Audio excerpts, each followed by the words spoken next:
የቀለጠች ሻማ የሴተኛ ዳሪ ህይወት ላይ የተመረኮዘ መጽሐፍ ነው። እስቲ ስለሱ እንዴት ተጻፈ፣ እንዴት ነበረ፣ የተመልካች አቀባበል ምን ይመስል ነበረ፣ አጠቃላይ ያለውን ሁኔታ ንገሪኝ። እሺ አመሰግናለሁ። የቀለጠች ሻማ በሴተኛ ዳሪዎች ዙሪያ ላይ ነው የተሰራው። ምሽት ላይ ምን ያጋጥማቸዋል የሚለውን ነገር ነው የሚገልጸውና እንግዲህ ከሰው ልጆች በተለየ እነሱ ምሽት ላይ ይሰራሉ፣ ቀን ይተኛሉ።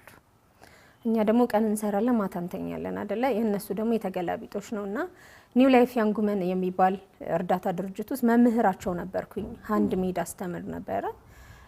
እነሱን የማውጣት ፕሮጀክት ነው እና እዛ ላይ እኔ የእጅ ሙያ ነበር ማስተምረውና እለት አገኛቸዋለሁ። እኔ ደግሞ ያው የሀረር ልጅ አይደለሁ፣ በጣም ነው የምቀርባቸው፣ በጣም ነው የምወዳቸው። እኔ ቢሮ ይገቡና በቃ ሲከፋቸው የሆነ ትራማቸውን የሚያወሩት ለኔ ነው። እኔ ደግሞ አዳምጣቸዋለሁ። እሺ ከዛ ሲያልኩ ሰማቸዋለሁ።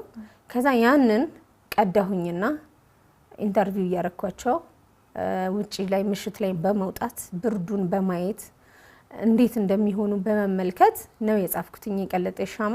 አሁን ሁለተኛ እትም ላይ ደርሷል እና የቀለጠች ሻማ ሁለተኛ ልጄ ነው። የመጀመሪያ መጽሐፌ ያው የኔ የግጥም መድብል የሚለው ፉል አርት ፔፐር ነው። ውስጡ በብራና ላይ የተቀመጡ ግጥሞች ናቸው።